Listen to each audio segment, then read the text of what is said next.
നിങ്ങൾ അറിഞ്ഞോ? അപ്പുറത്തെ വീട്ടിലെ ഷീവ് മരിച്ചു പോയില്ലേ? സുനില് വേറെ കെട്ടാൻ പോവാന്ന്. നല്ല കാര്യമല്ല, പിള്ളേരെ നോക്കാൻ ആരും വേണ്ട. ഞാൻ മരിച്ചുപോയാലും നിങ്ങൾ വേറെ കെട്ടണേ.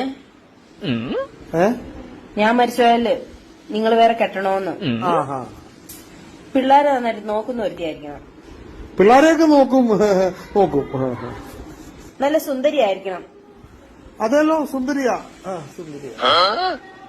ഇത്ര മുടി വേണം. എത്ര? ഇത്ര. പിന്നെ ഇത്തിരി നല്ല വണ്ണമുള്ള കൊച്ചായിരിക്കണം. വണ്ണം അത്രയൊക്കെ വരും. വണ്ണം ഉണ്ടാവും.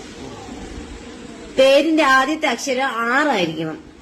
അയ്യോ, അത് പറ്റത്തില്ല. എസ്സേ പറ്റൂ.